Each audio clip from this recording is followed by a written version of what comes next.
Bismillahirrahmanirrahim. Alhamdulillahi rabbil alamin. Wassalatu wassalamu ala rasulina Muhammad wa ala alihi wa ashabihi wa man tabi'ahum bi ihsan ila yawmiddin. Allahun e falenderojmë, vetëm për ti ndihmë dhe falje kërkojmë. Lavdata dhe bekimet e Allahut qofshin mbi Muhammedin sallallahu alaihi wasallam, mbi familjen, mbi shokët dhe gjithë ata që ndjekin këtë rrugë deri në ditën e fundit të kësaj bote. Po vazhdojmë sot me lejen e Allahut azza wa jall me takimet e radhës, ku jemi duke trajtuar emrat e bukur të Allahut azza wa jall, ato që janë përmend në Kur'an apo ato që i ka përmend pejgamberi sallallahu alaihi wasallam në sunetin e tij. Kemi përmendur disa herë se njohja e Allahut xhalla xhelaluhu nuk është një temë e thjeshtë për besimtarin.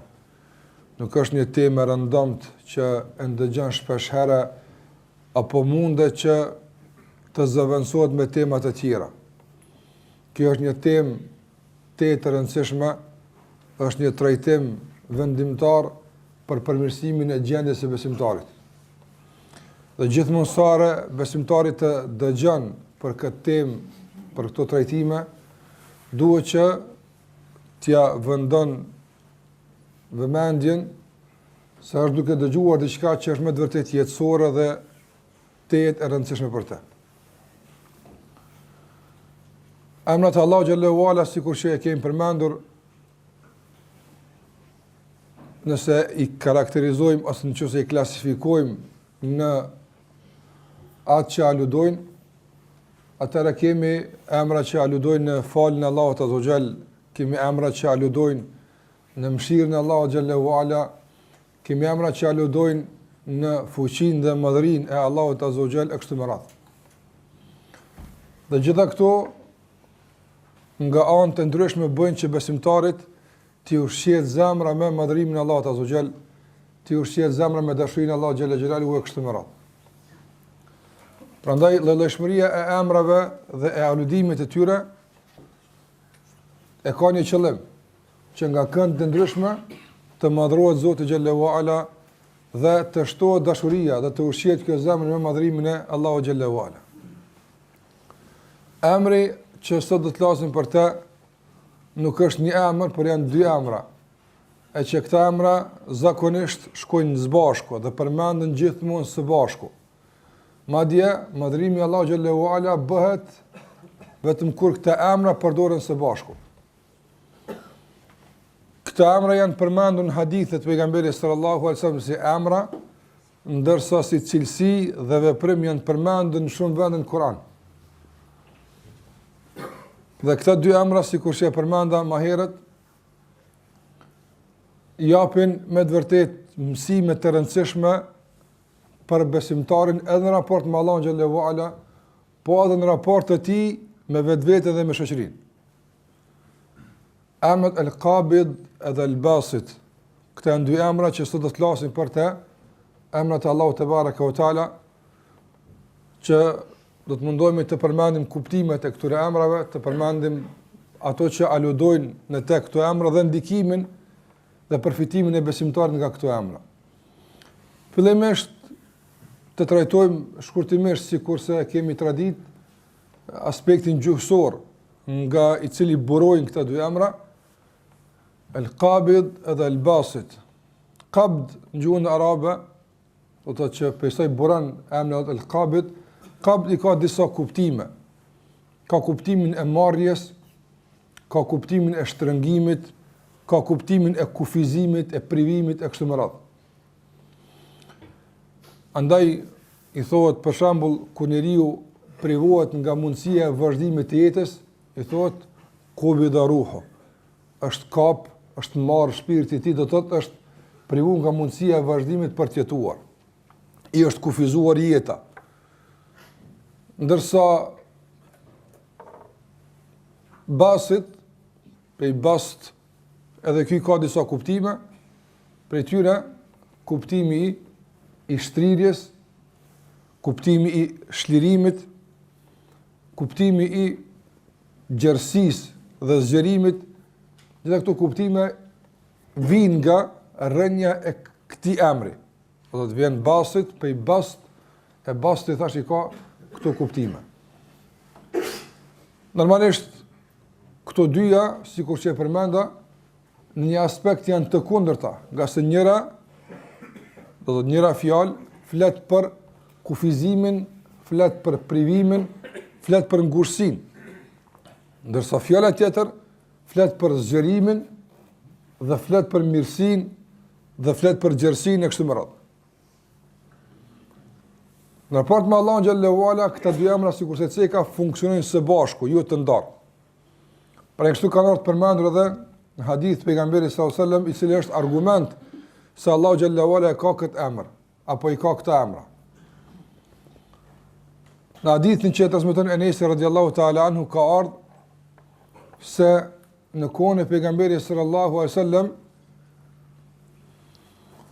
ka ndodhur një ngritje e çmimeve në treg. Sa ata kanë pas treg, kanë jetu, kanë bërë tregti, kanë dalë, kanë ble, kanë jetu jetë normale. Dhe në situata të caktuara është ngrit çmimi, gjë për cilën janë anku tek pejgamberi sallallahu alaihi wasallam. Dhe kanë kërku disa për ashabëve të pejgamberit sallallahu alaihi wasallam që i dërguari alaihi salatu wasallam të përcakton çmimet. Do të mos me i lënë tregtarët me fitu më shumë se që është mundësia e blerjes nga ana e konsumatorëve. Dhe ai ka pas këtë autoritet të bën këtë ndikim në shoqërinë e asaj kohe. Dhe kur këtë kanë kërku disa prej ashabëve të pejgamberit sallallahu alaihi wasallam për shkak të shtresisë, atëra i dërguari sallallahu alaihi wasallam është përgjigjur duke thënë inna Allaha huwa al-khaliqu al-qabidu al-basitu ar-raziq.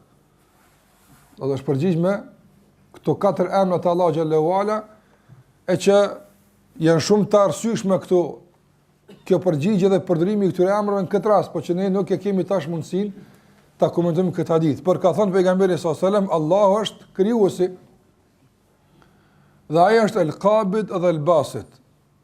Që do ta mësojmë më vonë çka është kuptimi i këtyre emrave në raport me Allahun xhallahu ala, dhe ai është furnizuesi. Andaj ka thënë pejgamberi sa unë shpresoj që të takoj Allahun e madhnuar dhe asur nga muslimanët mos të më kërkon mua për ndonjë padrejti që ja kam bërë. Nga s'un ka mundësi me kufizu çmimin që mund të dëmtohen me të, apo tregtarët, apo mund të ngres çmimin të dëmtohen me të konsumatorët. Dhe në këtë rast mund t'i bëj dikujt padrejti. Kjo është çështje që unë nuk përzihem të, përderisa e di se tregu është i vërshuar nga njerëz të ndershëm dhe ashabët e pejgamberit sallallahu alaihi wasallam. Andaj në këtë hadith i dërguari alaihi wasallam ka përdor edhe tash e ka përdor emrin Allah el-Qabid dhe el-Basit, që është argument se Allahu xhallahu alaihi ka këto dy emra. Ndërsa sa i përket foljeve që dëshmojnë për veprimin e Allahu xhallahu alaihi me këto dy emra janë të shumta në Kur'an. Sikurse thot Allahu xhallahu ala, wallahu yaqbidu wa yabsut wa ilayhi turja'un. Do të këtu është përdor yaqbid wa yabsut për fjalës qabd dhe bast ose qabid basit. Do po përdori pak shprehje të gjuhës arabe që mos ta nguti për kthimin që na duhet tek trajtimi i kuptimit që ka të bëjë me Allahun azza wa jalla. Gjithashtu Allahu xhallahu ala thot në Kur'an ose në hadithet shumë të pejgamberit sa ku pejgamberi ka thënë inna Allaha la yaqbidu al-ilma.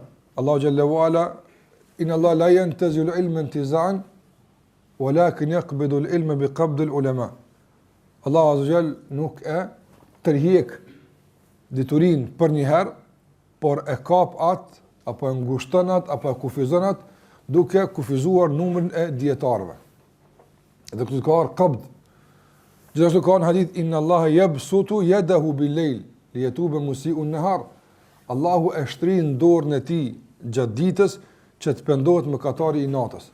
Andaj gjitha këto hadithe janë në kuptu për këtë që ne po flasim se Allahu xhallahu ala do të thotë diçka shtrin, e zgjeron, e diçka ngushton dhe privon e kështu me radhë. Dhe kjo për neve është të mjaftueshme së bashku me hadithin e Enesit radhiyallahu ta'ala anhu, për dëshmuar se Allahu xhallahu ala i ka këta emra dhe Allahu xhallahu ala i ka këto cilësi që ne i përmendëm në lidhje me emrin Allahut el-Qabid dhe el-Basit.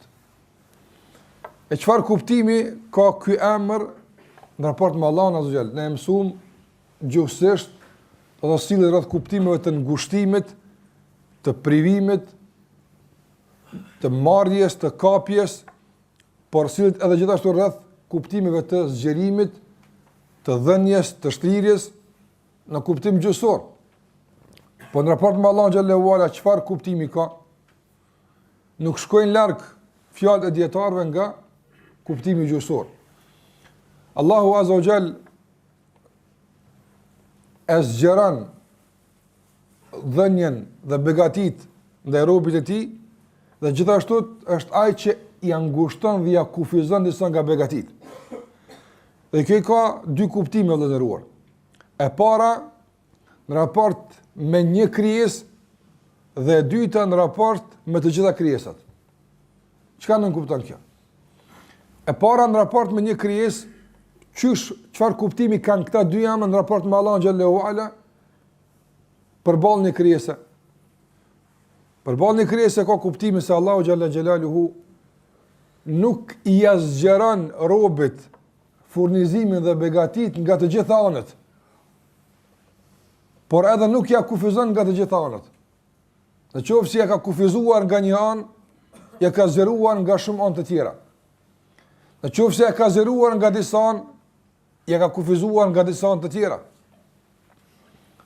Andaj kjo në raport me një krijesë, që duhet një rob i Allahu xhallahu ala ta kupton kështu emrin Allahut el-Qabid dhe el-Basit. E kuptojmë se ai është i cili na ka zgjeruar për shembull begatin e shëndetit, por na ka kufizuar atë të autoritetit. Do të na ka zgjeruar të asaj materiale, por na ka kufizuar të asaj të shëndetit. Do të na ka dhënë këtë begatin e lumturisë familjare, por nuk na ka dhënë të asaj shoqërore, të kemi raporte shoqërore për shembull. Andaj ai është i cili në bazë të urtësisë dhe diturisë së pakufishme dhe absolute, është i cili në disa aspekte e zgjeron begatin e robit dhe në disa aspekte e kufizon begatin ndaj robit. Dhe këtë, po them kushtimisht menaxhim të zgjerimit dhe përkufizimit, të zgjerimit dhe kufizimit dhe privimit, Allahu xhallahu ala bën në bazë asaj që e din se është më e dobishme dhe më e mirë për robën e tij. Kjo është një kuptim. Gjithashtu në aspektin shoqëror, kolektiv të njerëzve, Allahu xhallahu ala u ka dhënë njerëzve furnizimin, u ka dhënë njerëzve dhënien dhe begatit, dhe ka bërë këtë lloj-llojshme të shpërndarë në mes të njerëzve për interes të njerëzve. Andaj njerëzit kanë nevojë njëri për tjetrin. Dhe në bazë të kësaj nevoje ata shoqërohen dhe rrinë bashkë. Nuk mund njeriu të jeton i vetmuar dhe i izoluar. Pse? Pse ai ka nevojë për shumë gjëra të jetës së tij e që nuk i ka vet. I duhet atë që ka tjetri. Prandaj Allahu xhallahu ala dikujt ja ka zgjeruar në një aspekt, por në një aspekt ja ka ngushtuar. E në atë aspekt që ja ka ngushtuar ti ja ka zgjeruar dikujt tjetër. E në këtë mënyrë do të thotë çdo kush të bashkëpunon me tjetrin, sikurse Allahu xhallahu ala ka pranuar në Kur'an se ju kam ndarë në fise apo në popull, në kombe, kështu më radhë, li të arafu, që të njiheni mes vete, të komunikoni mes vete, të bashkëpunoni mes vete, nga se nuk ka mundësi asnjë njeri, e asnjë familje, e asnjë komb, as shoqëri të ketë të gjitha gjërat që nuk ka nevojë për tjetrin. Prandaj ka shpërndar Allahu xhallahu ala begatit e shumta që njerëzit kanë nevojë për to, dhe llojshmëria e tyre ka shpërndar në mes të njerëzve që njerëzit të komunikojnë mes vete. Andaj është el-Qabid, ai është se ka kufizuar një begati ndaj një individi, dhe është el-Basit, është ai që ka zgjeruar këtë njëjtin begati tek tjetri. Me qëllim thash të njoftimit, të komunikimit, po gjithashtu edhe me qëllim të sprovës të njerëzve. Që sprovojnë njerëzit, apo sa aty ku Allahu xhallahu ala ja ka zgjeruar këtij, Allahu xhallahu ala ka pas mundësi që të gjithë njerëzve tua zgjeron aspektin material dhe tua bën të shtruar këtë punë pa probleme, ka pas mundësi nga sa i ka. Por dikujt ja ka kufizuar, apo që këtij që ja ka kufizuar të bëhet sprov për ati që ka zgjeruar. Se këti që ka zgjeruar, apo i azgjeron ky me këtë që Allah e ka zgjeruar, këti që Allah e ka kufizuar. Andaj këtë është sprov që Allah xhallahu ala e ndan tash në mesin e njerëzve.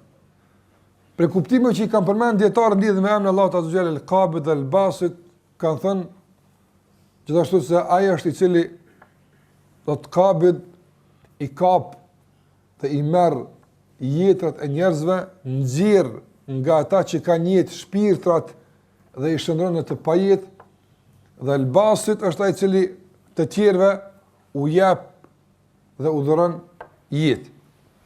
Prandaj këto janë kuptimet që sillen rreth emrit të Allahut el-Qabid dhe el-Basit. Edhe pse pastaj dietarët kanë sill shembuj të ndryshëm, sqarime të lloj-llojshme, e të cilat të gjithat sillen rreth këtyre kuptimeve. Do të thotë të zgjerimit dhe të kufizimit, të dhënjes dhe të privimit. Por që këto të dyja thash funksionojnë së bashku. Pra nuk është, na e dim se emrat e Allahut azza xal janë për ta lavdruar Allahun. Emrat e Allahut janë për ta madhruar Allahun. Pra nëse përmendet vetëm el-Basit, ai që zgjeron, ai që dhuron, pa Qabid nuk është lavdrim kjo. Qase kjo do të thotë nuk kupton një dhënje të pa urtësi, të pa matur. Një hudhje begatizëm mbi njerëzit pavarësisht a u bën dobi apo nuk u bën dobi, a u sjell hajër apo nuk u sjell hajër. Andaj duhet që krahas Basit të përmend edhe el-Qabid, po është ai i cili e shtrin mirësinë e tij, është ai i cili u adhuron njerëzve begatit dhe mirësit, është ai i cili u azgjeron njerëzve mundësitë e jetesës, por krahas është ai i cili i kufizon në aspekte të caktuara për të mirën e tij. Dhe këtë zgjerim dhe këtë kufizim e bën Allahu xhallahu ala në bazë të dijes dhe urtësisë së tij. Prandaj nuk mund të përmendet ky emër, këto dy emra të ndarë, nga se nuk lavdrohet pasaj Allahu xhallahu ala me këta dy emra. Ndaras, po lavdrohet në mënyrë të bashkuar, të kombinuar me zvete. Andaj, sikur që përmend edhe dietarët e kanë përmend se është ai i cili zgjeron dikujt shëndet, shembuj të shumë që kanë sill në lidhje me këtë çështje apo. Dikujt ka zgjeruar shëndetin, dikujt ka zgjeruar pasurinë, dikujt ka zgjeruar autoritetin, dikujt këtë e kështu me radhë, mirë po askujt Allahu xhallahu ala nuk e ka zgjeruar nga gjithë anët apo. Dhe askujt nuk e ka kufizuar nga të gjitha anët. Dhe sa i duhet njeriu apo ky kuptim në jetën e tij të përditshme për të kaluar atë që Allah ja ka kufizuar. Ka duhet shikuar njeriu kur diçka të kufizohet, edhe ka duhet shikuar njeriu kur diçka i zgjerohet.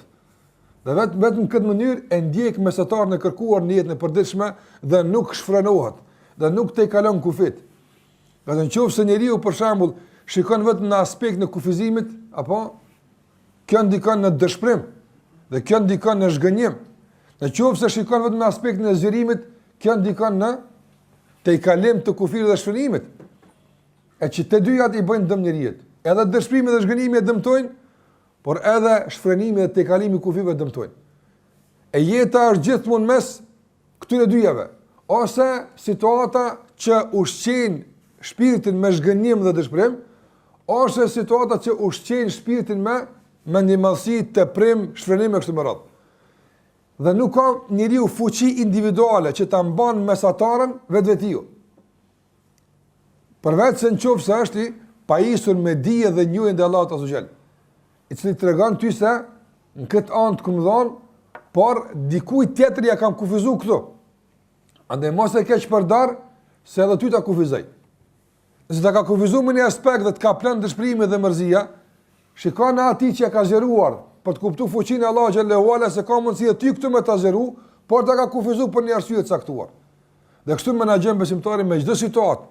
Prandaj edhe sikur se ka thënë pejgamberi sallallahu alajhi wasallam, apo besimtari gjithmonë është në hajër, gjithmonë është mira. Nëse e godet mirësia, Allahun e falënderon për këtë dhe kjo është dobi për të. Por nëse e godet sprova, bën sabër, edhe kjo është hajër për të.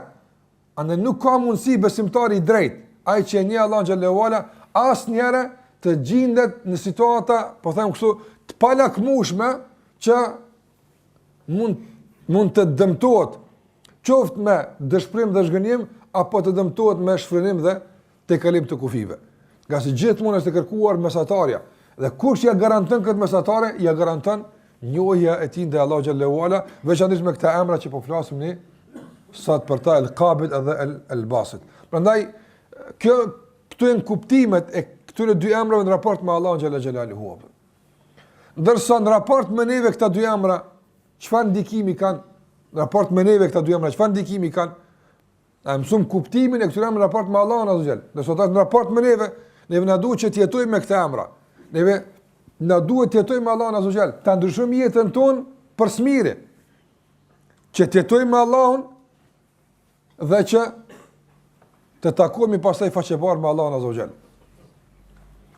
Jeta me Allahun, sikur se kemi përmend, vlerëruar, nuk është si çdo jetë. Madje jeta reale është veç atë kur bëhet me Allahun xhallahu ala. Çdo jetë që është pa Allahun nuk është jetë. Është një, po them, kalim i kësaj bote, sikur që e kalojnë ndoshta edhe shumë krijesa tjera madje edhe më mirë. Nëse jeta me Allahun xhallahu ala është një kalim i kësaj bote i veçantë, i posaçëm, që nuk ka mundësi me e kalu çdo kush. Është një përjetim i veçantë dhe i posaçëm që nuk mund ta ndinjë çdo kush. Prandaj kërkojmë që të jetojmë me Allahun azza xhel. Dhe nuk mund të jetojmë me të nëse nuk e njohim. Dhe nuk mund të jetojmë me të nëse nuk ndikohemi për së miri me kuptimet e emrave të Allahu xhallahu ala, që ai ne ka mësuar në librin e tij, apo ne i ka mësuar i dërguari jon Muhamedi sallallahu alaihi wasallam. Prandaj çfarë ndikimi kanë këta dy emra në jetën tonë të përditshme? Na mësuam se këta dy emra shkojnë bashkë, kombinuar, nuk ndohen kurrë. Dhe aludojnë në fuqinë e Allahut azza xhel, i cili ka mundësi kujt don më azhëru dhe ka mundësi kujt do më akufizu. Dhe për këtë nuk i merr leja askujt. Dhe për këtë nuk e konsulton askën. Dhe për këtë nuk i raporton askujt. Dhe për këtë nuk i duhet ndihma as për kraja askujt. Kujt e don? Allahu xhallahu ala yazran.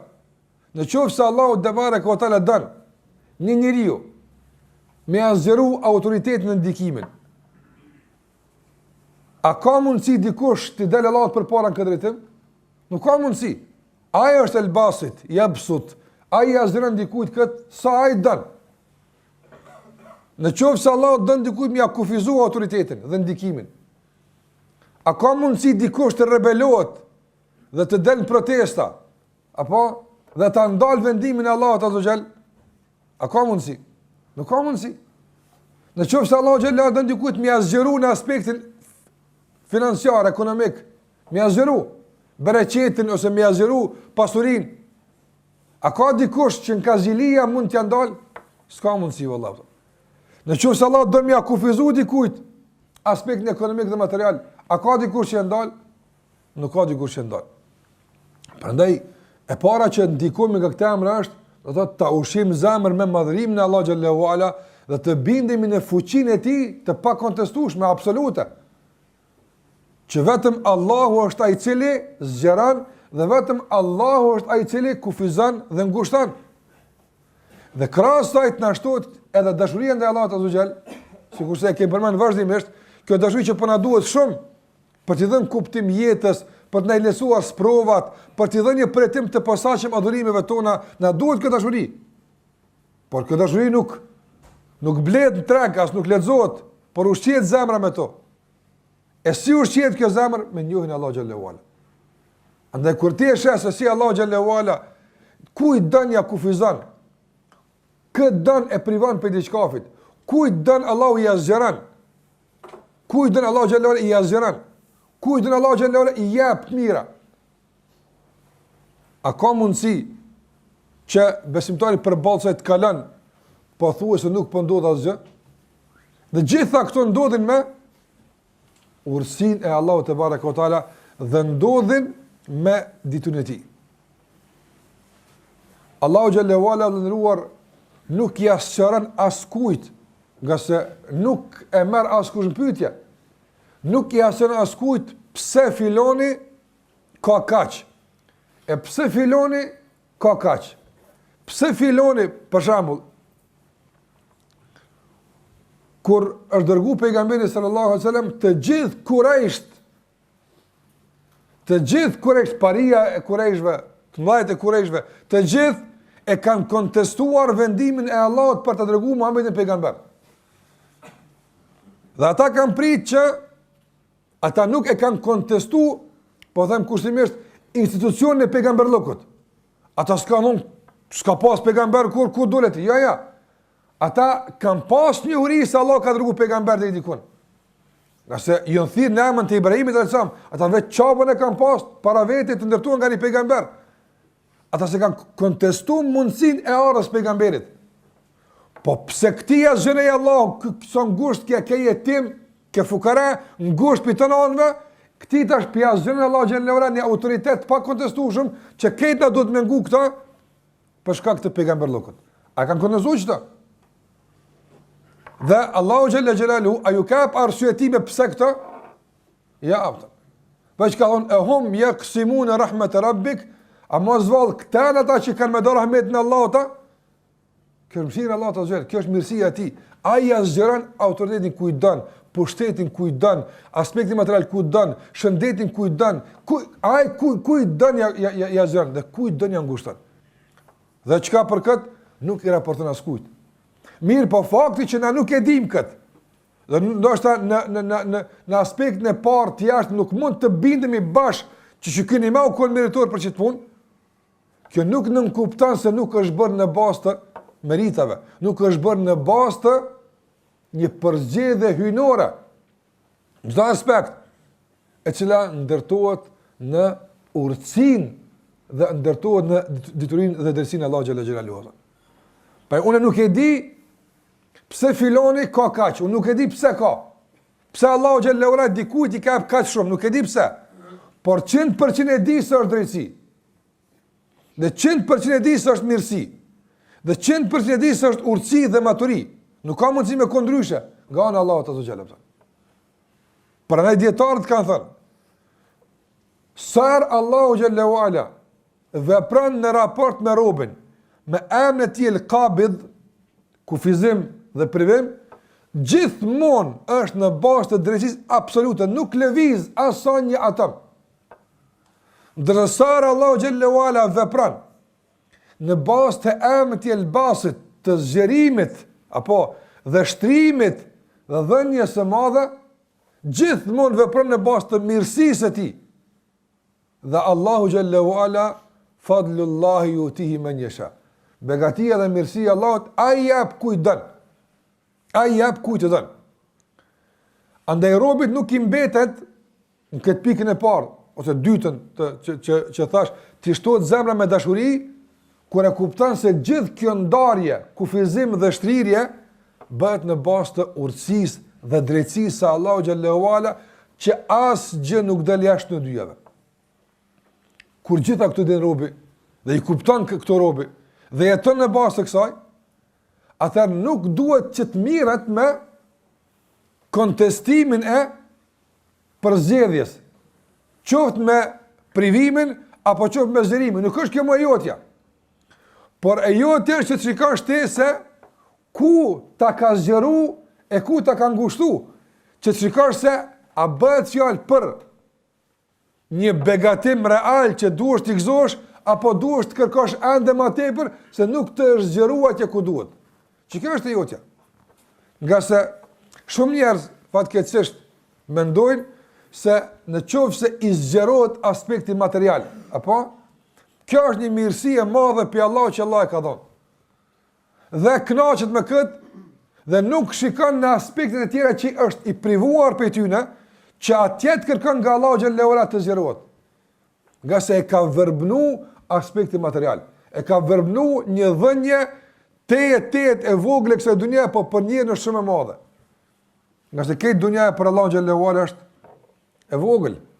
Këtë dunja për Allahu xhallahu ala nuk është asgjë. Po njerëzve e duket shumë e madhe. Andaj nëse Allahu xhallahu ala i ka dhënë dikujt për kësaj bote, apo ndërsa ja kanë ngushtuar për asaj bote, a është që një që duhet me koni kënaqur me këtë zgjerim? Që kjo është ajo që duhet besimtari me shiku. Dije se Allahu xhallahu ala ditë për ditë zgjeron dhe ngushton. Ditë për ditë, ngushton dhe shliron, ditë për ditë. Edhe në raport me ty individualisht, edhe në raport me njerëzit përgjithësi, sigurisht se ka fillim.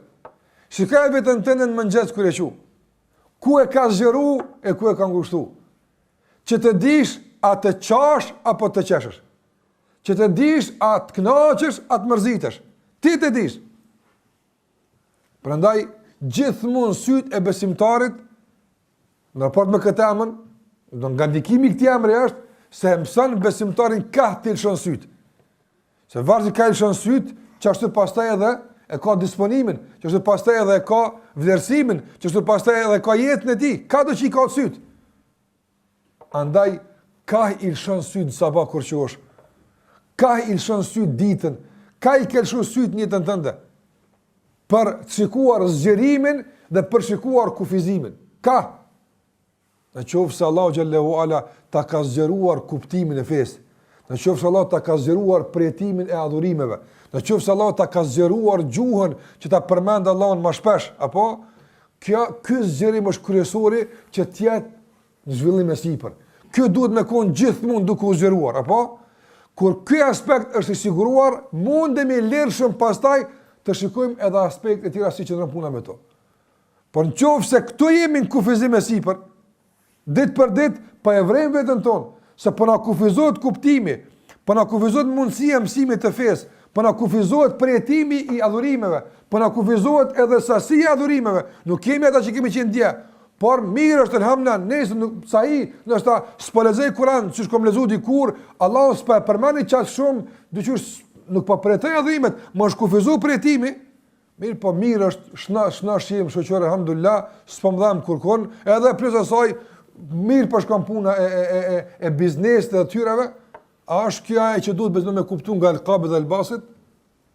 Ai shiko ku ta ka zgjeruar. Nga se Allahu xhallahu ala thot, për shembull, për një zgjerim që s'të bën erë ty apo. E përmend zgjerimin, po si bën erë njerëzve kjo zgjerim? Allahu xhallahu ala thot në surën Zukhruf, në ajetin 33, "Walaula an yakuna an-nasu ummatan wahida لجعلنا لمن يكفر بالرحمن لبيوتهم سقفا من فضة ومعارج عليها يظهرون." Allah xhallahu ala thot, po mos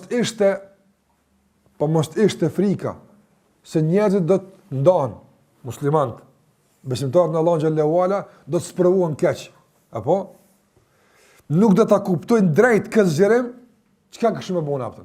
Për më tregu se sa i pavlerë është ky zgjerim, atyre që e kanë mohu Allahun, ja u këshim bu kulmet për argjendi, aftën. Ja u këshim bu kulmet, suqufan min fidda.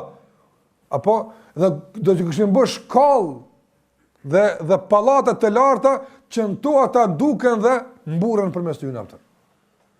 Mirë po, kur i shojnë ata tjerë që këta, apo shë, pe qeremidive të ku që i kanë kulmat, edhe musliman së pravohen, aftën. Apo? E para me bos pi arës e pi argjenin, që ka këshëm bona? Allah të gënë jeni dopt jo, se kuptani, drejt. Po ta këshit kuptu ju drejt Al-Qabit dhe Al-Basit, apo, dhe kure këshit pasë Allah u a ka zgjeru juve do kulma tjerja u ka japë, matë mirë se tyne, asyni su kësht lëviz juve në drejtim të kulmave tyne, apëtën. Po fakti që si keni sy të lëshu me gjithë ka kulmat e juve, apo, kulmet e tjere ju duken të një ma interesant, apëtën. Që ta së që u bujmë atyne, me urujt juve, apëtën.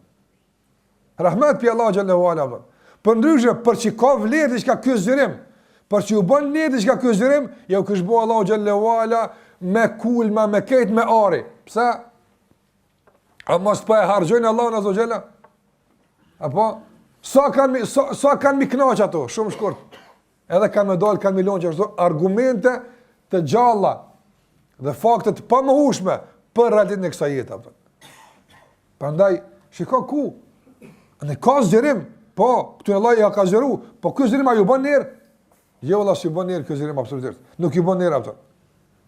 Andaj, zgjerimi që të bën njerë është zgjerimi i fesë.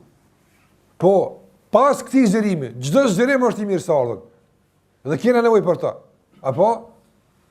Masi që na ka zgjeru fen, kuptimin e fesë, të adhurimit, përjetimit të adhurimeve, çdo zgjerim pas ti ka kuptim. edhe zgjerimi i autoritetit, edhe zgjerimi i shëndetit, edhe zgjerimi i pasurisë, këtë kanë kuptim. Por nëse në llogaritë të këtyre zgjerimeve është ngushtu feja, s'ka bën erë me këtë. Je duke u sprovu. Je duke u sprovu, këqyrse dikun është zgjeru për të ngushtu dikun tjetër, thuj Allahu xhallahu ala që ta zgjeron atje ku më rëndësi. Kërko për i tij. Andaj, kjo është një ndikim me rëndësi që duhet ta kemi parasysh në jetën tonë të përditshme. Prandaj vëllai nderuar, Allahu xhallahu ala në qoftë se robët ja kanë ngushtuar një aspekt, apo dhe ai e njeh Allahun el-Qabid el-Basit, dhe e ka ruajtur zgjerimin e fesë, ai e kupton se ky ngushtim është për t'ia zgjeruar. Apo nuk janë ngushton Allahu rrugët robët për t'ia ngushtuar. Nuk e sprovon Allahu robën për ta shkatruar. Ase nuk guxon me mënyrë ndryshe. Kur e dim se Allahu xhallahu ala çfarë emra të bukur ka, të mirësisë, e mëshirës, e bujarisë. Por Allahu xhallahu ala u angushton robë për t'ia zgjeruar dikun. Ati ku për ta është më mirë. Por nëse robi insiston këtu mu zgjeru, e nuk e përdor këtë ngushtim për të zgjeruar dikun tjetër, atëherë ai e ka dënuar vetën e tij apo. Ai e ka dënuar vetën e tij. Askush tjetër. Prandaj njerëzit vinë edhe pyesin, hoxh, kur me ditë unë se sprova është dënim, edhe kur me ditë se sprova është pastrim. Unë ju them, e çka po duhet me ditë kur e kështu të kur e kështu? Apo a është dënim, a është pastrim, kjo nuk është në dorën tonë. Apo edhe nëse dënim është në dorën e dikujt tjetër. Edhe nëse është pastrim është në dorën e dikujt tjetër. Ti sillu me sprovën me atë që është në dorën tënde. E çka është në dorën tënde? Të marrësh qëndrim të duhur që e kënaq Allahu xhallahu ala për ballë së sprove. Andaj nëse ke marrë qëndrim të duhur për ballë së që ta ka ngushtuar, edhe nëse ka qenë për dënim, shndrohet në zgjerim dhe mirësi. A ka mundësi mu zgjeru? Çka më rëndësi për ty? A ka mundësi Allahu xhallahu ala me çun një shej të dënimit dhe robit vetëdijsohet dhe me vetëdijsim dhe kthim tek Allahu xhallahu ala të largohet shenja e dënimit? A ka mundësi? Ka mundësi. Andaj nuk është e jona të lexojmë kësi lloj leximi se a është dënim, e a është shkatërrim, e a është pastrim, e a është ngritje, mos helbet në është e kom pisevapeve, Allah po më ngrit, së është kjo të kështu me lexu. E jo që është me lexu se me këtë ngushtim që po ta jep, po të ngushtohet për danëve, apo? Çka do qoftë për anët e kësaj bote, thash, shëndetit, ekonomik, autoritet, familjar, çka do qoftë, po ngushtohesh. Me këtë ngushtim, apo të zgjerohet gjoksi i adhurimit, apo zgjerohet zemra e përkushtimit dhe e nënshtrimit, apo vinë tash adhurimet në përjetim tjetër. Ata ka zgjeru në përjetim të adhurimit po, që kjo është e kërkuar. Këso qëndime duhet me marrë. Nga se tjetër kuptim në dëmëtan në qovë se i lexojmë sprovat ndryshe. Prandaj Allahu xhallahu ala vlerëruar është ai i cili me këta dy emra el-Qabid dhe el-Basit i udhëheq robët e tij drejt tij. E ata që ikin apo e refuzojnë zgjerimin që Allahu don me i zgjeru atje duke i kufizuar dikun, ata mbeten gjithkund të kufizuar. Mos mendo se ai i cili është sprovuar dikun dhe kjo sprovë nuk e ka shpirë në gjersin e adhurimit të Allahu xhallahu ala, mos mendo se e ka zgjenuar dikun tjetër. Mbetet i kufizuar gjithmonë. Mbetet gjithmonë i kufizuar. Ndoshta i kanë ardhur pak më shumë numerikisht letra, apo mirë po kufizimin në lumturi, kufizimin në bereqet, kufizimin në harmoni familjare, gjitha këto janë prezente. Nuk mundesh me zgjenu asnjë aspekt tjetër në qoftë se Allahu xhallahu ka kufizuar. Dhe të gjitha aspektet e tjera që njerë dojnë me i zgjeru, ato e kanë një kufi. Me gjithat, e kanë një kufi. Për shambull, kufini njerë dojnë me uzinu shumë në aspektin material. E ka kjo një kufi? Një kufi, e ka kjo? E ka një kufi. E sarë kufini, po që kejtë botën me pas. pse kur se ka pas, po megjithatë është një kufi, bota e ka një kufi që të e ka njëri, që kaq më shumë, që po do më shumë, ka më shumë. Apo mi po them në aspektin material, a që keni kufi? Po. Se na kemi njerëz që kanë pas, ata e kanë një kufi, më shumë se që ky s'ka mund kurkush me bëu. Në aspektin e autoritetit, a ka kufi autoriteti? Ka kufi. Ka kufi apo. S'ka njëri në botë që koni i pranon të gjithë. Pejgamberi Allahu xhallahu ala s'kan pas autoritet të këtë njerëz. Do i kanë pranuar, do i kanë refuzuar. Veç varet apo kush po të pranon, kush po të refuzon. Çi kemë rëndësi? Se kur mos mënon se këtë kanë të pranuar. Jo, këtë nuk pranojnë kur. Andaj mos u mërzit pse ky s'po më don. Jo. Më rëndësi është me ditë se autoriteti ka kufi dhe veta. Mi po shiko në këta kufi që je kufizu, ku je? A je me ata që të bojnë nerë me këtë autoritet, a je me ata që të bojnë nerë? Që kemë rëndësi? Edhe aspekti shëndetësor, a ka kufi? Ka kufi, apëtën. Gjda aspekt ka kufi. E a ka kufi, a një kufi adhurimi Allah Gjallahu Ala, a një kufi përjetimi i këndshëm i adhurimeve të Allah Gjallahu Ala, a një kufi shpërblimi Allah Gjallahu Ala, nuk një kufi, apëtën. Po flasë në rafshin njerëzor, për neve se njerëz, nuk një kufi, apëtën. Pse nuk një kufi? Po që për shembull, apëtën. Njeriu i fundi që ka me hinë xhenet, që kemi përën vazhdimisht, apo? Njeri mram që ka me hinë xhenet. Tash pejgamberi s.a.s. në e bjen në njësi matëse, që na bile përse afërmi me mujt dyqysh me ditë mund gjitë, që që bjen privimi, ngushtimi dhe zgjenimi, bile përse afërmi. Dhe këtë njësi matëse nuk e bjen njërin ma të zgjeruar në xhenet, po e bjen njërin ma të ngushtuar në xhenet. Nëse ma i ngushtuar në xhenet o shikaq, atëre mos he tek ma i zgjenumi, se ti se merr vesh se o pa kufia e puna. Njëri ma i ngushtuar në xhenet cilë është ai që del imram të pi xhenemi, edhe dinat udhtimin e tij drejt e dera xhenetit, edhe te Allah xhallahu ala hyn xhenet. Ai shkon te xheneti dhe kthehet. Po ti arab nuk ka vend. U ngushtu, apo ja ka ngushtu Allah xhallahu ala për të nënve. Urtësi për të. Po s'ka vend i arab. Këtë njerëz kishin marrë kjo trulli i filonit, ky kati i filonit, ky vend i filonit, ky pallati i filonit, ku më hyjnë? Allah xhallahu ala thotë hyn xhenet dhe ti ki sa dunjaja, se ti me dunja ke matë, se me të kalzu Allah me një matë, njësi matë që tërse mërë vështë jepëtën. Andaj përësa njësi matë se jo të konë dunjaja, me të knaqim në apëtën. Edhe pësa e s'ka kur fandi, si ka, nuk ka ndë një dikim të madhë në ngushtimin e gjenetit. Por e bjen njësi matë se me qa ke matë i këtë dunja? Ke matë me ari, me hektar, me euro, me dolar, me qëta ke matë? Me qëta që pa të shpërblej prapë. Hen në gjennet dhe në te ki sa kejt bota që ki rënun ta edhe të firë sa javëtën. Që kjo është njeri mram që hinë gjennet. Na nuk dim që bjen një dunja me pas, se kur se ka pas. Nuk ka njeri më bot që ka pas mundësi kejt botën me pas, edhe plus ato që ka pas nga shumë, nuk ka njeri më bot që ka arrit krejt me shudu 100% apëtën. Apo? A ka njëri begati të mëdha në trurin e tij, sot çka thonë shkencëtar, ton kjo begati e madhe, sa përqind shfrytëzohet? A ka njëri që i ka shfrytëzuar 100% trurin? Ja, s'ka mundësi atë. Ja ka kufizuar Allah, ta jep begatin e ta kufizon. Që kaq që më shfrytëzuar atë. Po unë kam kisha pasur më shumë, që kaq më shumë s'mundesh atë. Apo? A ka njëri që 100% e ka shfrytëzuar, për shembull, pasurinë? S'ka mundësi atë.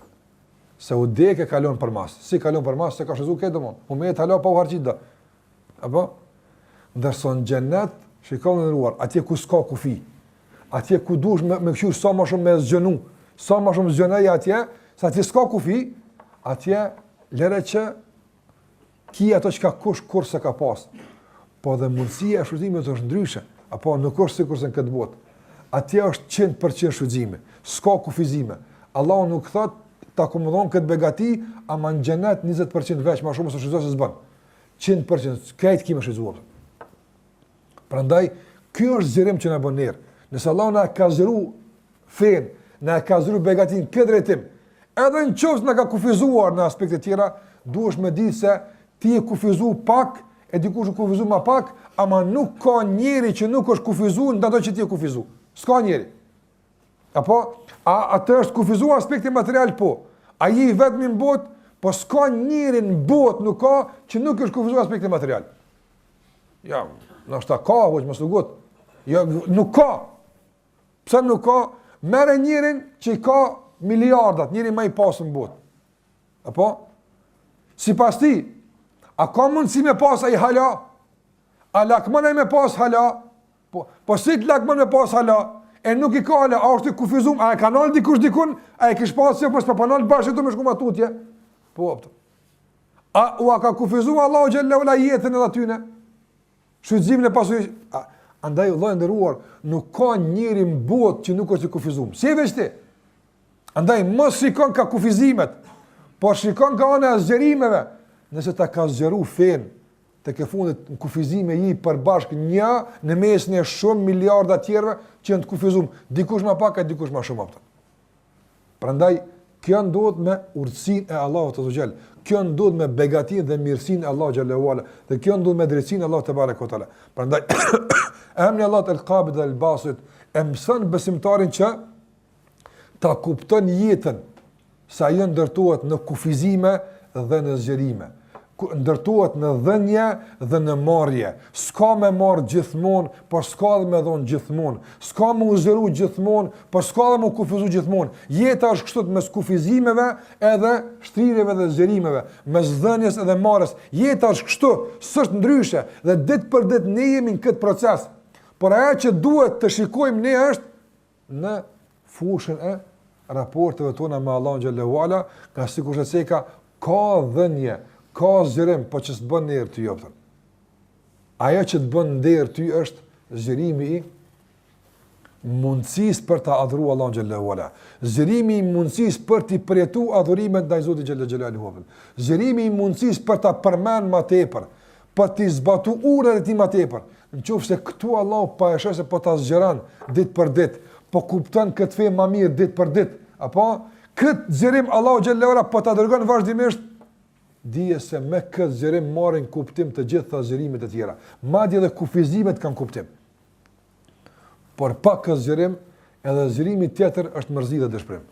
E lere më kufizimi që është bëhet. E lere më kur të kufizohet që është bëhet njeri pastaj, nga dëshpërimi dhe zhgënjimi dhe humbja e disponimit për jetë e lumturisë e kështu me radhë. Andaj këto janë disa për indikimeve që pa të mundësi me përmend këtë pjesë të parë të kësaj ligjërate, kanë mbetë edhe disa pika më rëndësi që kanë bënë me ndikimin e këtyre emrave në jetën tonë të përditshme. Po e bëjmë këtu një pushim, pastaj vazhdojmë pjesën e dytë inshallah. Me lenin Allah subhanahu wa ta'ala, sallallahu ala Muhammad wa ala alihi wa sahbihi sallam tasliman kathira.